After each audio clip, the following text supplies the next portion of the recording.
ladies and gentlemen, it is I, yes, me, and this is Mask Off Podcast.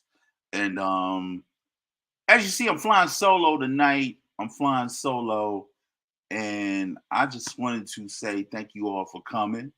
This is another episode of Mask Off Podcast. You know, we here every Friday at 9 p.m. This episode is episode 121. Teach the truth. Teach the truth. Teach the truth. And a lot of people may not know where that comes from, but it's a saying, teach the truth to the young black youth. That's a little hip hop for you. So I'm here doing what I do. I'm by myself tonight. No young boy in the OG, he has some things to do. So I'm flying solo. And on this episode, I have four guests. I'm telling you, I got four special guests.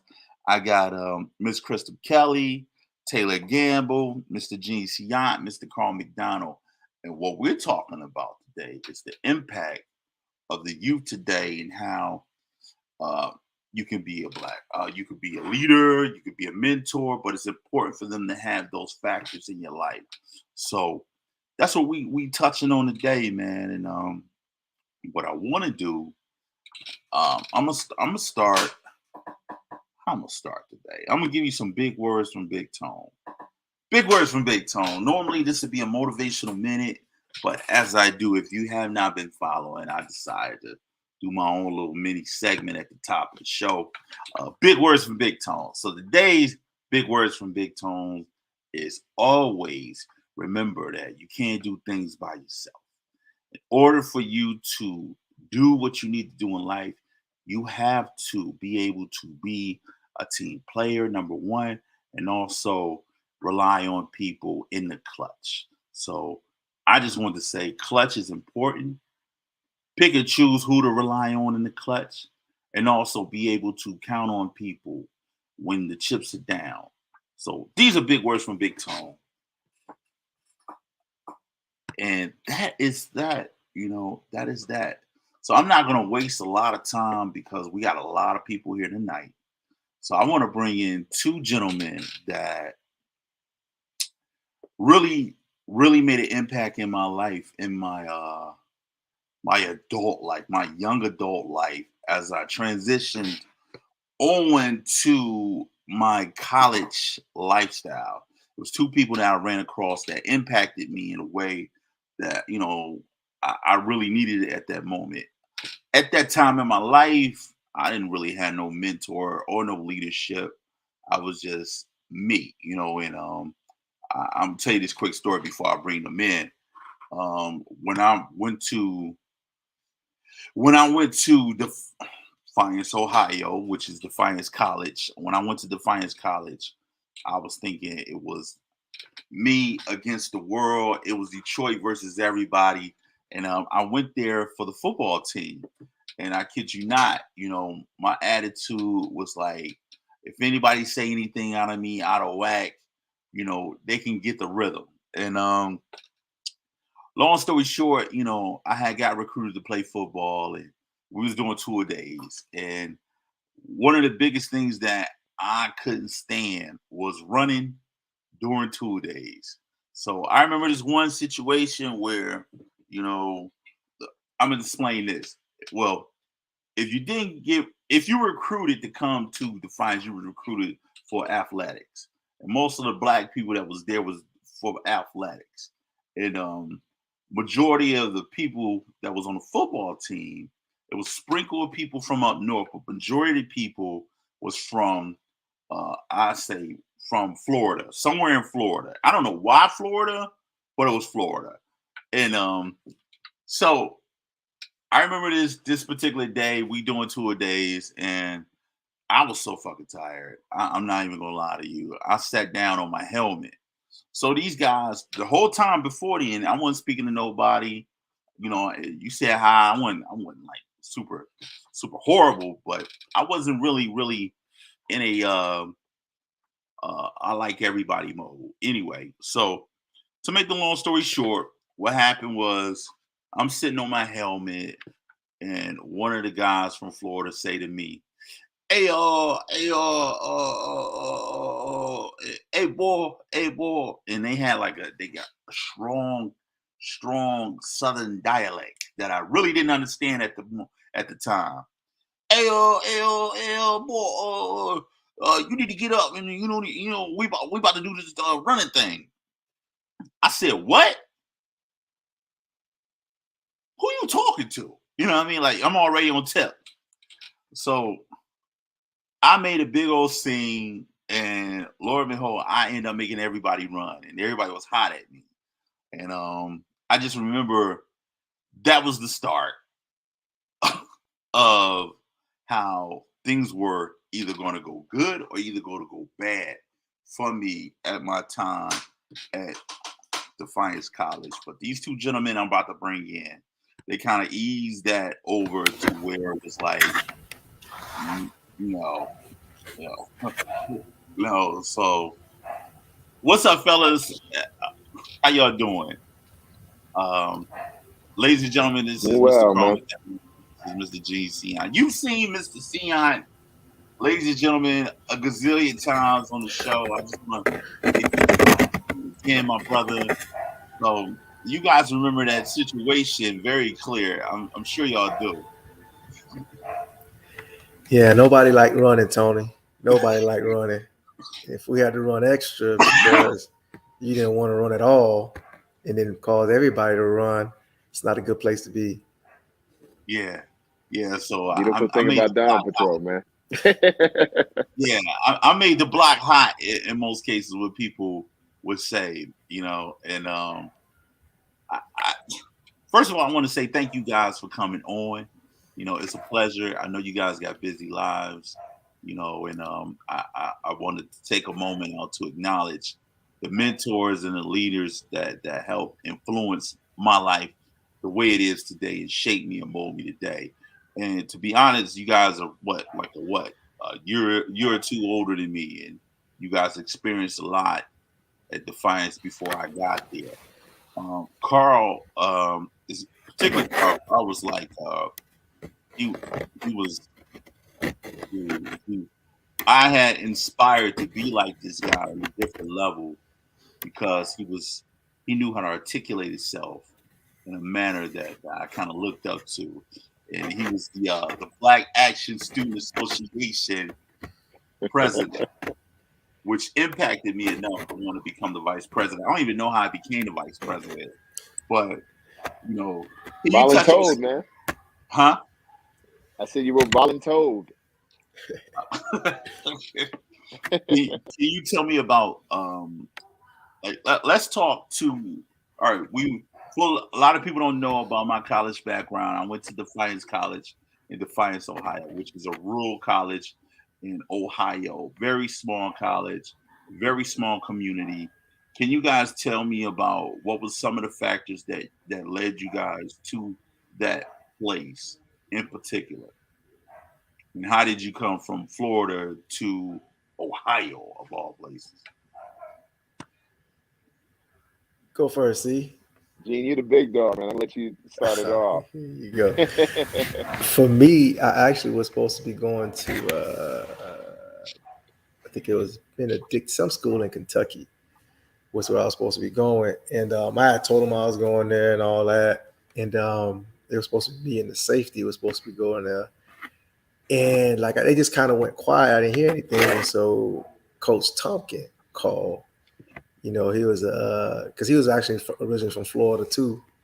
And so, he came to the house, talked to my moms. Like, oh, it's a black coach. All right, I'm feeling it.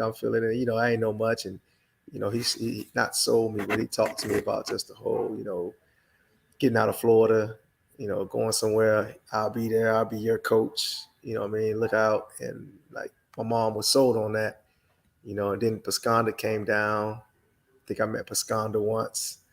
And that was it, man. I was like, oh yeah, let's do this. I'll try it out. And they say the rest is history. I know for me, we had. No, that's all right, brother. For me, I think one of the biggest things was we had an excellent recruiter, Joe Tompkins. Yeah. He had this exceptional package that we would hear about all the time. The package, the package. But I think ideally, what it was that it's someone that you've kind of familiarized yourself with. He's from Yeah. Florida.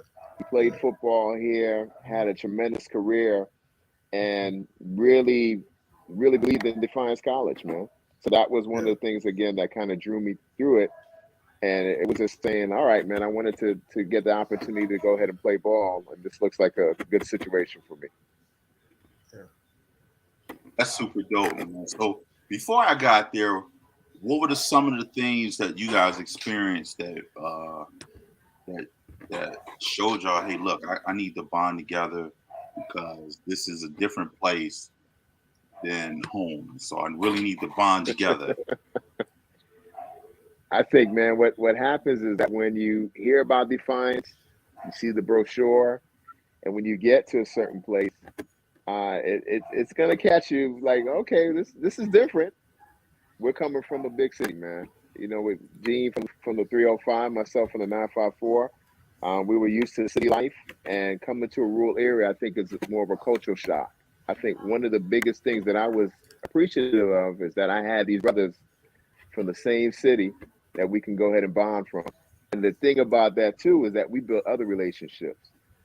You say yourself, Tony, from Detroit. We had a lot of brothers, man, from different areas, man, from Michigan, and we all just developed that partnership, man, that brotherhood.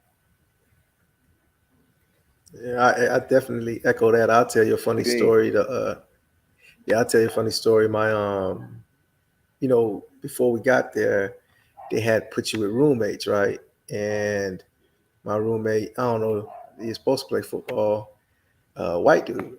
And so just talk to him on the phone. Hey, you gonna bring this? Yeah, I'm gonna bring that. Cool. And he didn't know I was black.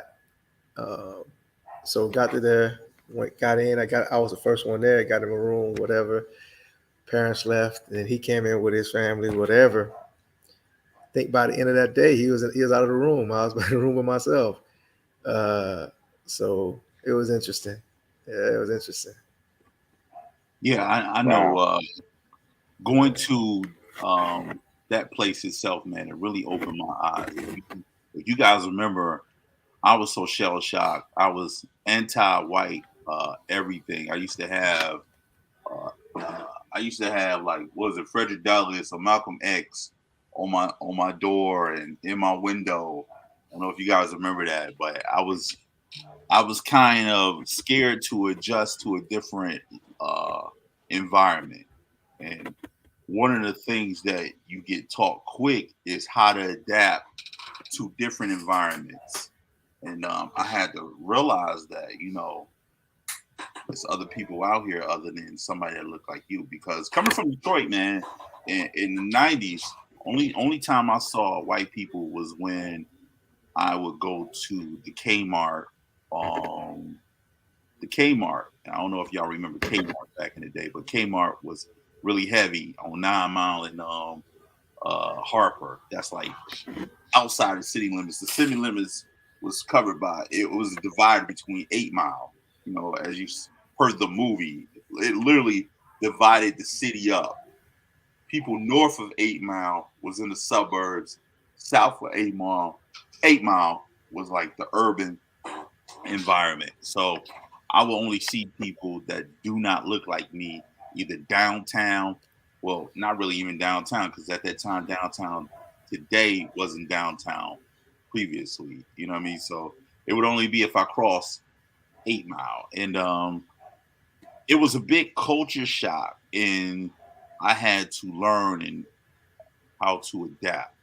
And part of the way I learned how to adapt was leaning on these two brothers, and they kind of steered me in a direction of leadership. So when we talking about leadership, what were some of the things that you guys remember that was very pivotal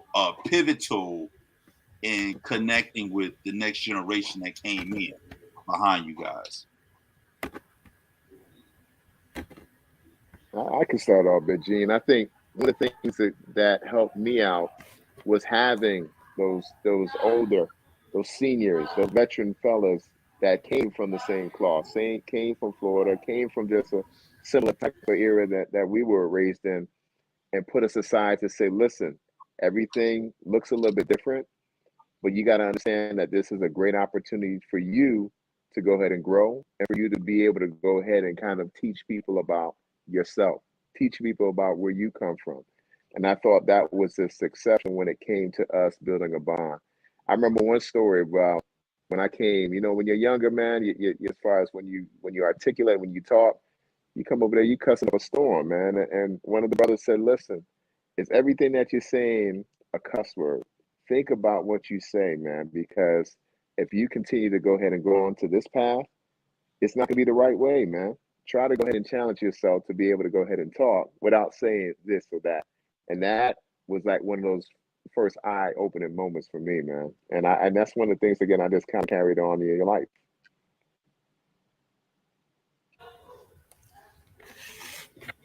Yeah, I would say, Carl, the thing about Carl, man, Carl probably was one of the first cats that really created a bridge. I don't know if Carl realizes or not. You was the first one to create a bridge, man, because you I don't know, man. You was like that first one that stepped in and started just like, hey, come on, you guys, and come on, you guys, and created that bridge. I was always amazed by that, man. I have to agree. What was some of the programs we had there that worked specifically for us? And I don't even know if it's some today, but can you speak to how did you become like president of Bossa Black Action Student Association and what that actually meant to you at that time? I was given that opportunity, or even just presented with the opportunity, when one of our counselors that was there was trying to go ahead and build a bond. She knew that when we came in, if I remember correctly, Gene, it was like what, 30 or 40 people from Mm-hmm. recruits, all Mm-hmm. from from majority from Florida, but then we had a couple of brothers from other areas as well. And that was like a big recruiting class, but also a big culture shock for Defiance, man. I don't know if they were ready for that.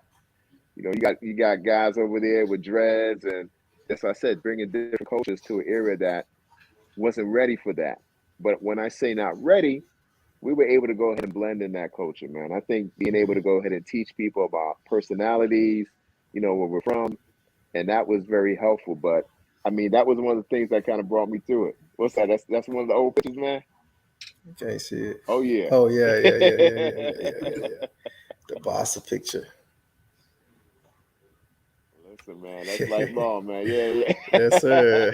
Big Swole, Big I had a Swole. little more hair. I had a little more hair that time. I had a little more hair.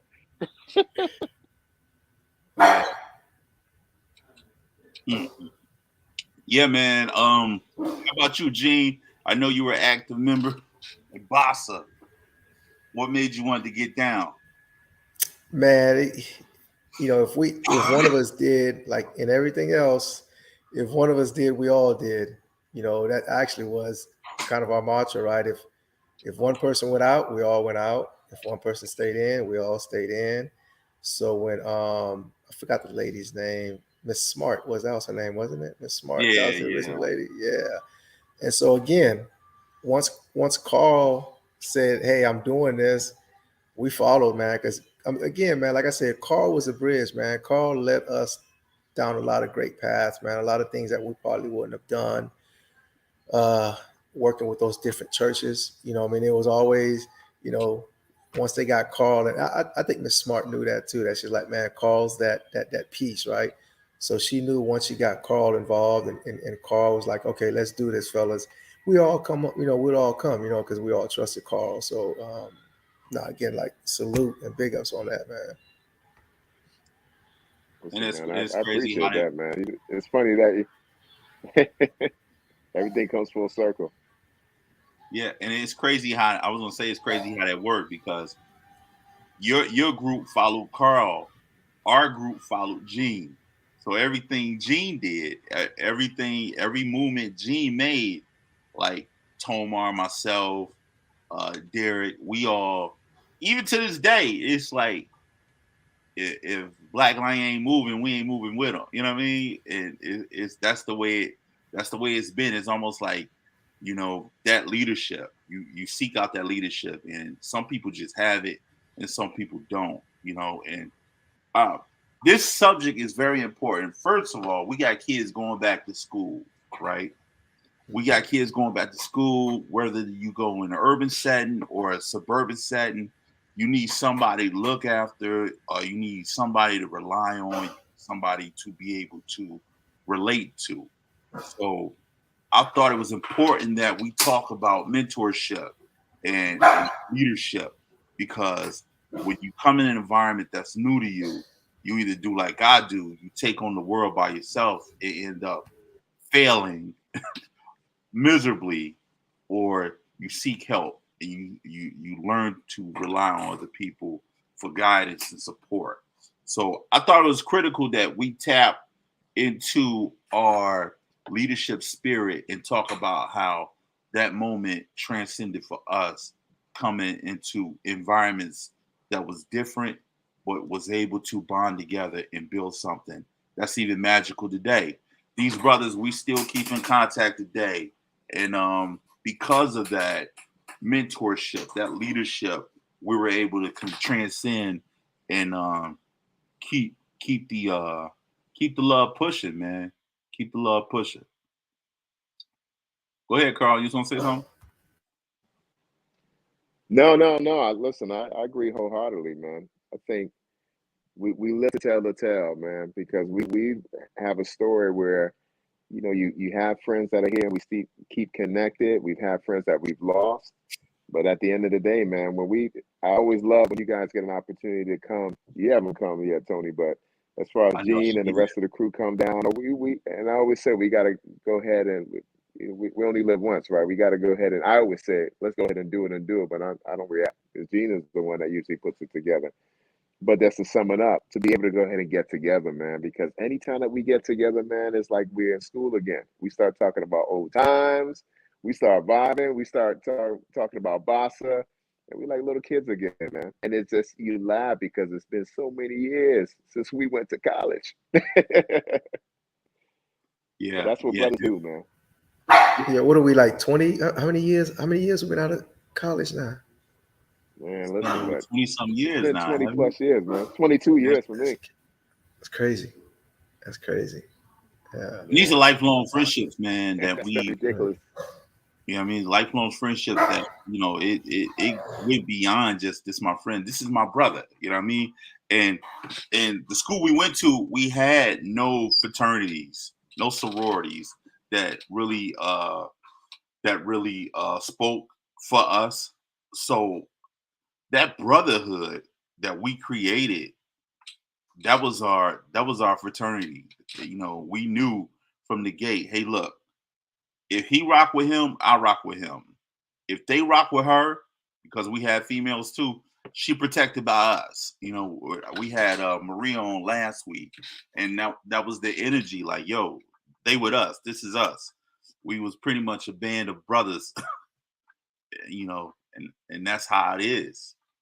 So I urge every young person that's going into a new situation, whether it be college, uh, whether it be high school, whatever, build a brotherhood, build a foundation, because it'll transcend that moment, especially if it's worth it. It'll transcend that moment. So, fellas, I'm not gonna hold you. I got some fantastic women on, and I want to get them on and get them talking about some things in the city that they're doing. But I just wanted to make sure I had you guys on just to touch a little bit. Before we go off, though, let's see what's popping in the comments. Oh, I got DJ Touch in the building. Shout out to DJ Touch. Yeah, DJ Touch is in the building. Shout out to DJ Touch. DJ Touch is always in the building. She said, got the fam in the house, Jean Crystal. She said, yeah, recruited because you didn't get to the NBA because of failing Spanish grade in high school. Yeah. I was supposed to go to the NBA. I tell her that all the time. Black Lion, okay. She says, you always get emotional, Big Tone. I have to. Haven't met Carl, but welcome. She said, also, she said, somebody in trouble in the background. That must have been Gene's spot. Yeah, the dog, man. I'm about to throw him out in this. He about to get thrown in this garage if he keep all this barking up. That's for sure. Don't throw that dog, man. I'm gonna throw him. I'm gonna throw him. No offense, Peter. Full disclaimer. Yeah. So what we gonna do, man? I'm gonna bring. I want to bring the ladies on, but before the ladies come on, do you guys have any shout outs y'all want to give to anybody out there, or whatever? Anything y'all want to say before I release you guys back to the world? Listen, man, my biggest shout out is that I want to shout you out, Tony, man, for giving us an opportunity to connect, because we don't get an opportunity to do that as much. I'm proud of you, man. You got this amazing platform, so continue to go ahead and do what you do, man, and speak the gospel. Big Gene, my brother, love you, man, and it's always good seeing you, and I'm looking forward to you to come, both of you guys, to come down to Florida so I can see you. No doubt, man. No, I definitely got to echo that, man. I keep smiling, man, because seeing you guys, man, it's everything that's happened. It just kind of pops back in my head, man. The different stages, all those other things, man. But yeah, Tone, real proud of you on doing this, man. Not only just connecting us, but just connecting, all the different worlds together, bro. So that's real cool, man. And again, yeah, Carl, I'll let you know when I come down there, for a weekend or something, and then we'll link up. We got to do a Defiance trip, man. We got to go up there and see these boys. That's something we got to. Hello, can you hear me? Yeah, that's something that's something we got to talk about in the future. I love you, brothers. Y'all know what y'all mean to me, man. Boss president, you know what it is. You know what it do. You know what I'm saying? Black Lion, you know what it's hitting for. Orilla, stand up. Salute both of you brothers. Carl, you always welcome to come back on anytime. Anytime you hit the show, you fam from the gate, but you always welcome to come back, my brother. You know what it do when it do. All right. So on that note, gentlemen, I'm gonna let y'all breathe easy, and I'll get at y'all in a minute. Peace out. Yeah, man. I had to tell you, man, it's good reminiscing. Good reminiscing.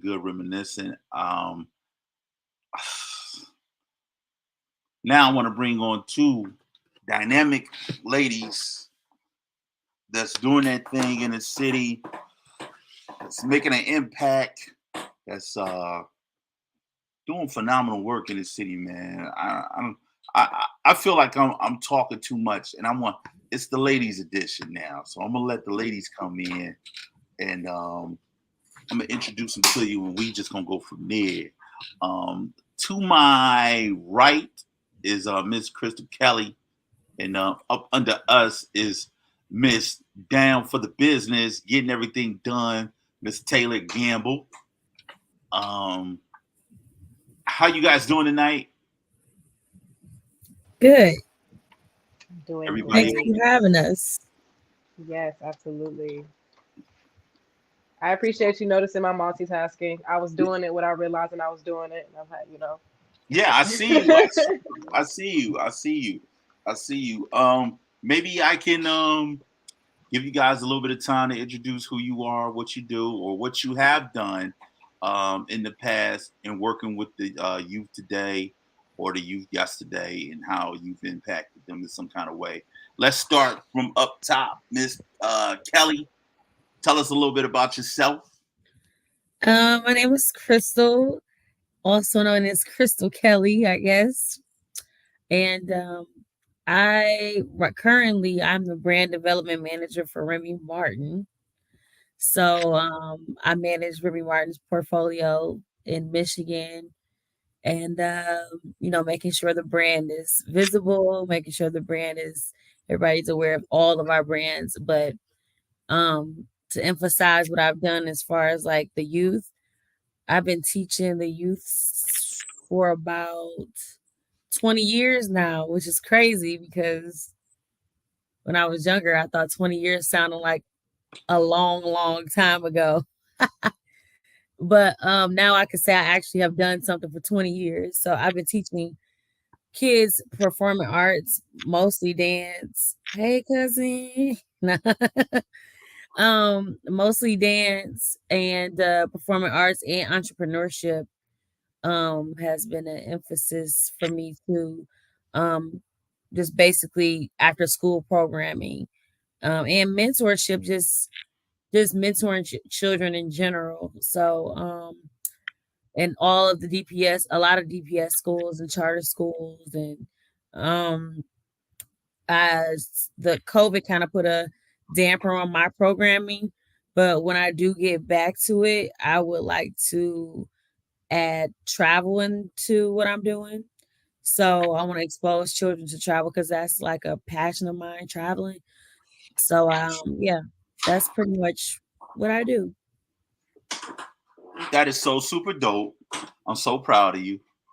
And just the fact that you've been able to do stuff for over 20 years, man, the impact of you over 20 something years, that is so dope, man. Like, and a lot of people don't really look at service work as something that's meaningful.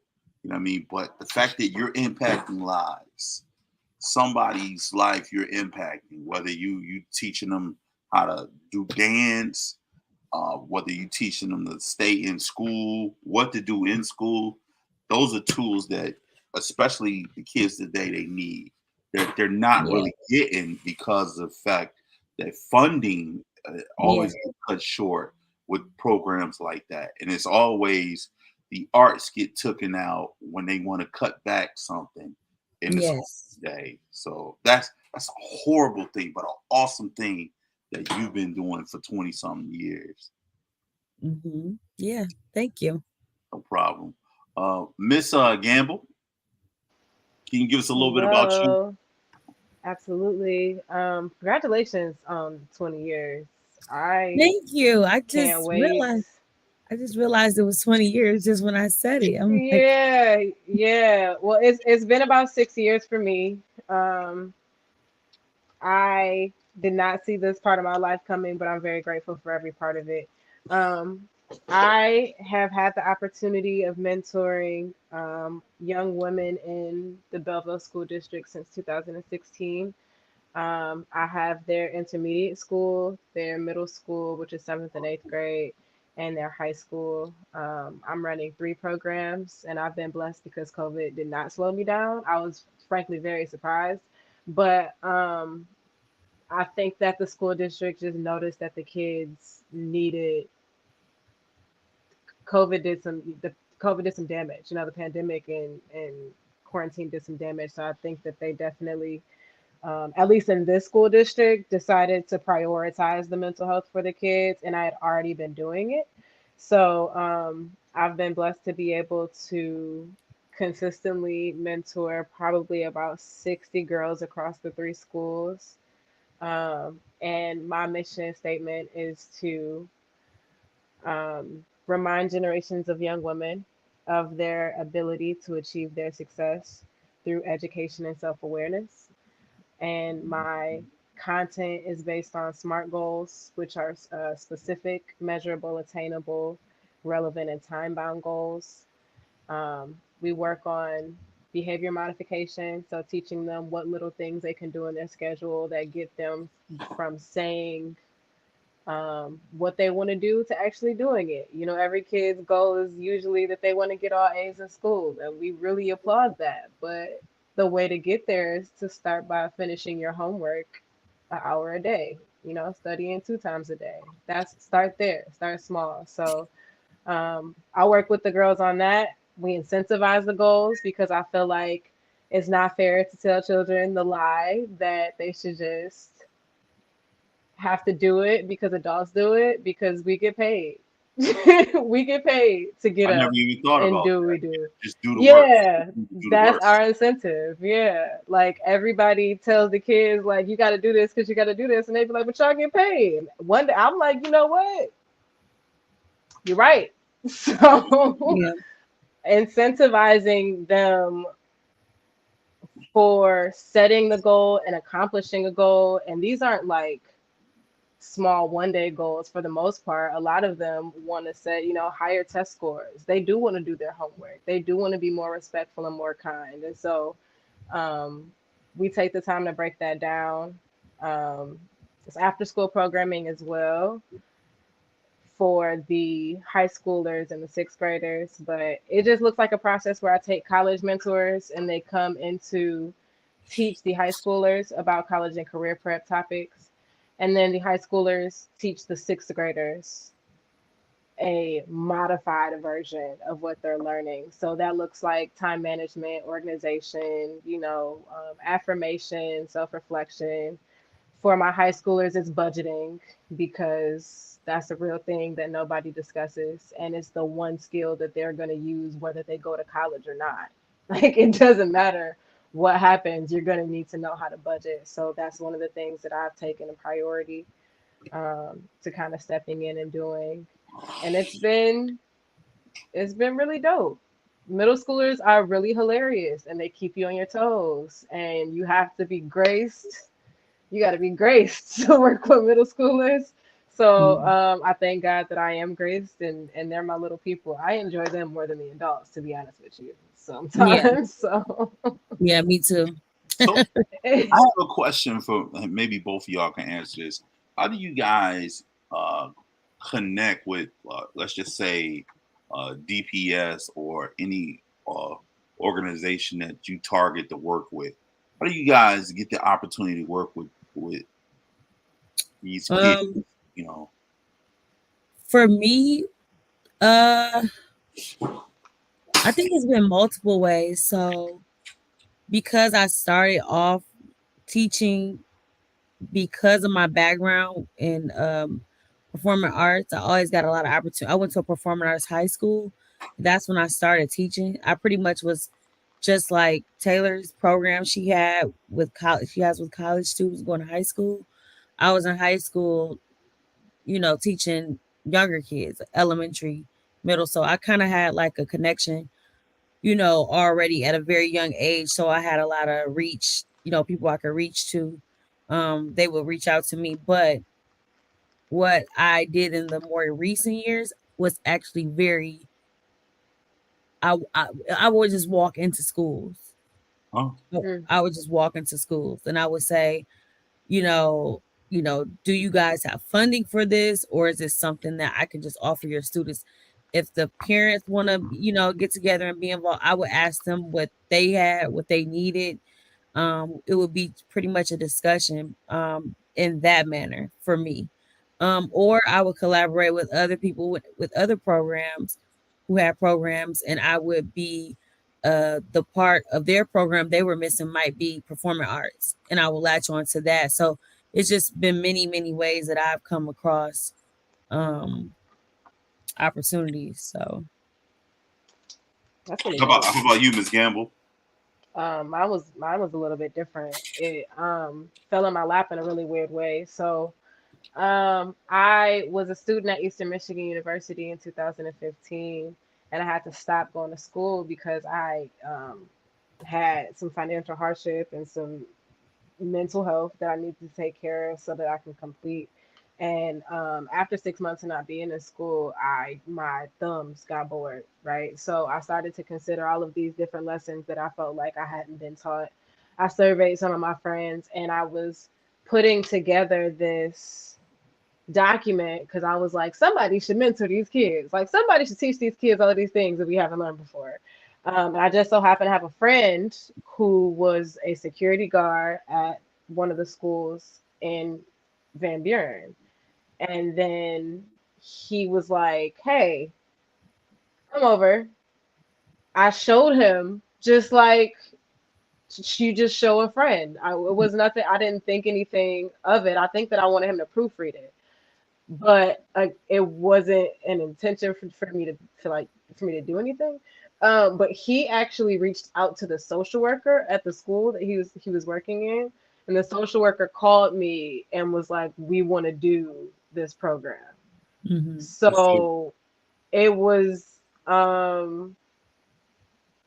having the right conversation at the right time. Like Yeah. I didn't that was it. And then once I did it the first year, because I think that I made that document in July and I started that September. Once I did it that first year, um, their intermediate school is a fifth and sixth grade. The parents wanted me to follow them to the middle school, which is seventh and eighth grade. So once the parents decided, and one of the parents that I work with, one of the young ladies that I work with, her mother is one of the secretaries at the school. So getting connections to the other locations wasn't difficult because she was like, well, I know that I want my daughter in the program, so I'm gonna talk to these people that I know over here for you and tell them that you need to be a part of this school because it's not fair for the girls to only get half of the lesson because we were only doing a few weeks at a time. So I've been able to kind of grow off of that. I've been doing it in this school district for the last 6 years, and now it's built a consistency where they, as they move, especially in these last, like after the pandemic, a lot of teachers are moving out to different districts. um, as they move out, they're saying, I want you to bring your program here. So it's just been a lot of word of mouth from Yeah.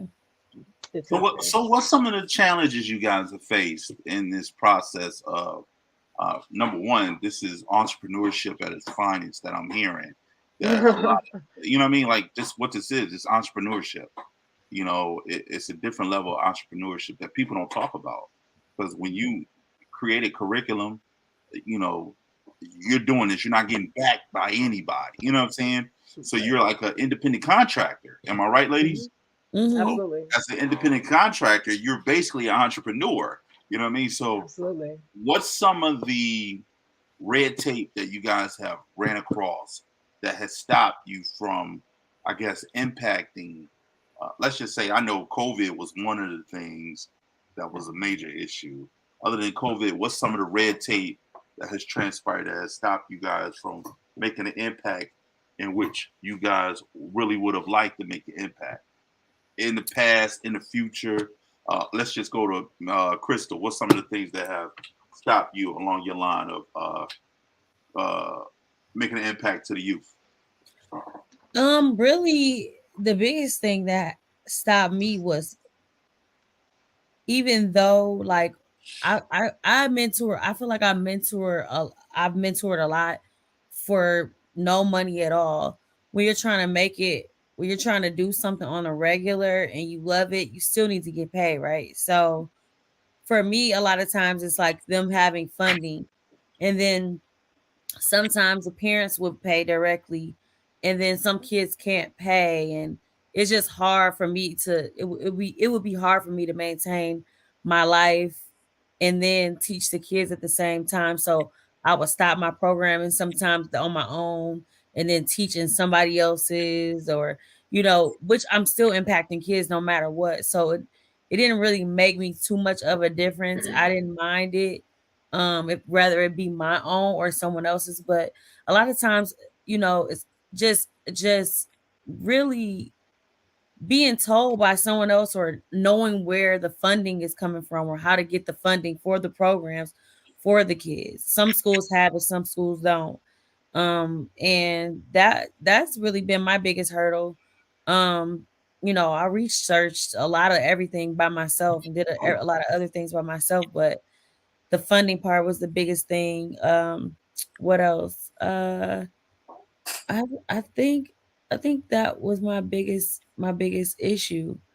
And I think teaching for other people is actually been pretty good to me. So I don't mind jumping in other people's programs at all, because it is really difficult to do your own. So yeah. That's what's up. Uh, I'm gonna hit some of these comments so far before we continue on. They just cracking me up, and they all They all about DJ Touch. Shout out to DJ Touch. DJ Touch is in the building. She said, "That's my cousin." Cousin. Yes, Miss Gamble got things to do. Yes, mom played. Thank She you. was asking what steps you need to take to mentor in a school district, and we both kind of covered that. She said, "Tink says hi, Crystal," Hey, Tink. and she said she's loving Miss Gamble's shirt. Do that. Oh, thank you. Thank you. If you want one, I will let my friend know she is selling them. I wish that I had known, realized that somebody would like that. But yes, this has been the mood. Okay. This has Yes, been the mood. setting boundaries.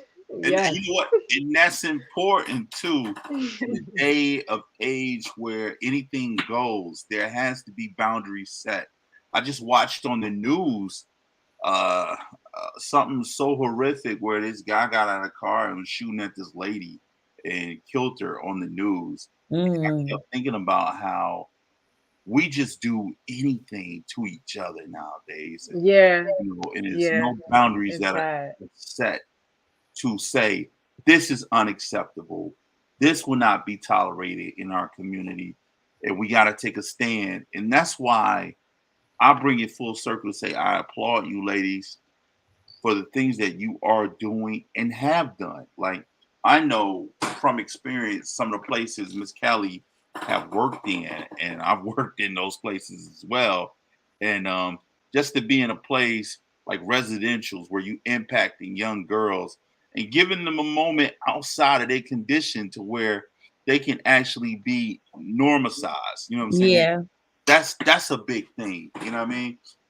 What's some of your speaking of that, as far as residentials, what's some of your experience with that?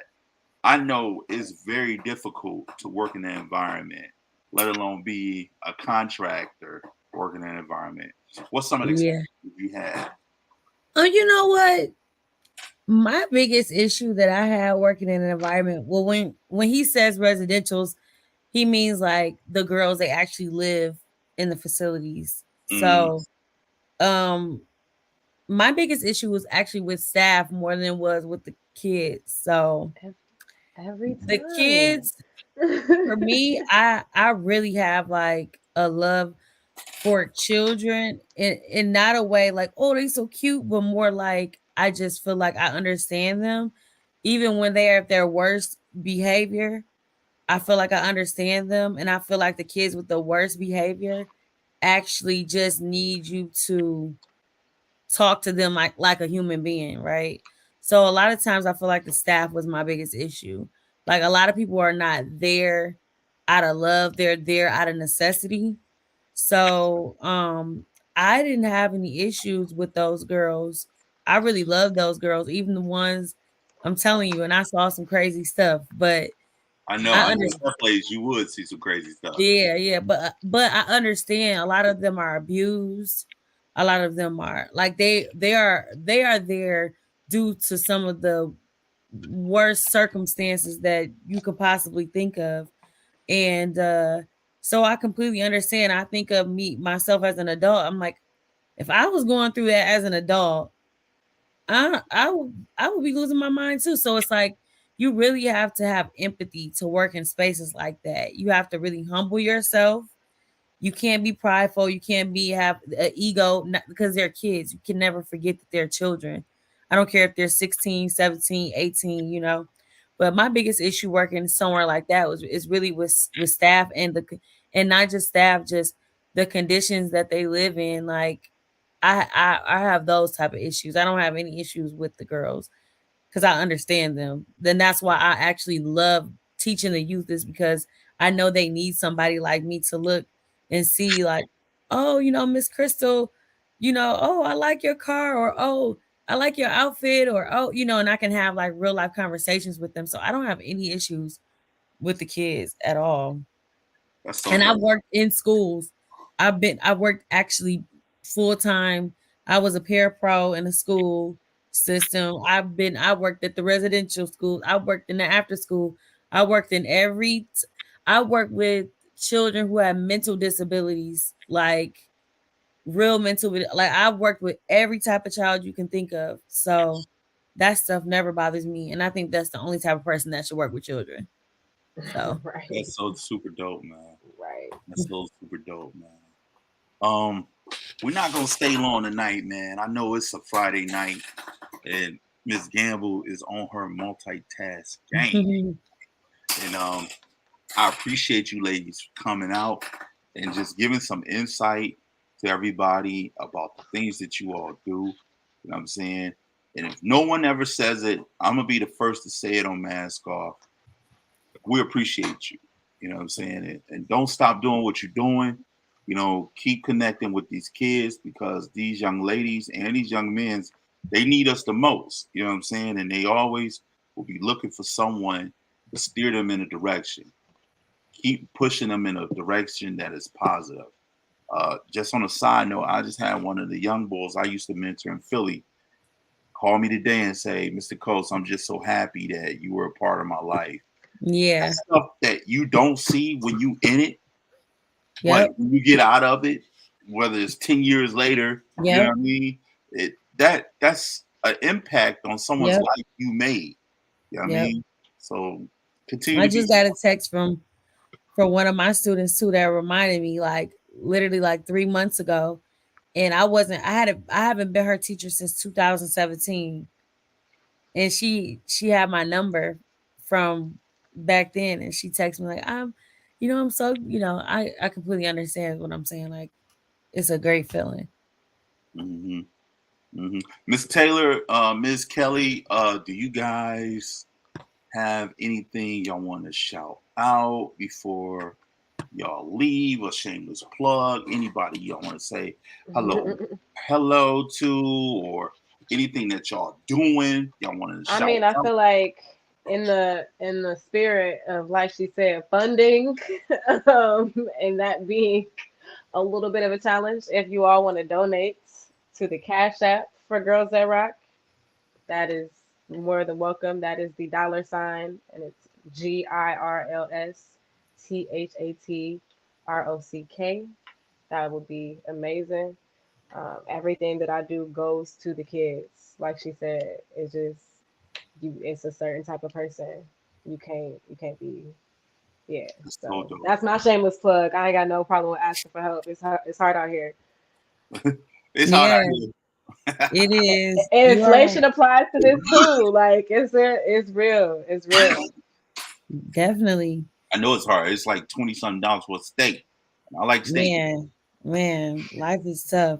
Yeah. I just want to say thank you for having me on. Wish we could talk longer. I'm sure we could talk all day. Hey to my cousins that are watching. And yeah, thanks. This is great. I'm glad. Now you inspire me to not let my full-time job take over my life and get back to what I love. Get back to the passion, man. The passion is will always keep you going. Like sitting Yeah. around doing the job that you don't like and don't want to really do, it'll burn you out quick. And You know what I'm saying? Taylor, if you ever need any programming for performing arts or anything like that, Yeah, let me know. I'm just because I have absolutely. my own program that I'm, like I said, I'm open to helping. And Absolutely. Instagram, yeah. Girls That Rock _. Okay. To follow me. I I'll got send you you. the message because I don't know if I put it in a chat. Yeah, I'm gonna just Yes, send it. ladies. Yeah, Link go up, ahead. ladies. Yeah. Yes. That's what's up. That's what's up. I don't know if you go out, but I got a lot of going on in the city. If you ever want to come party or anything, either. Well, my birthday's on the 16th, so Oh, see, I'll let you see, I'm gonna know. follow I'll keep you. you posted.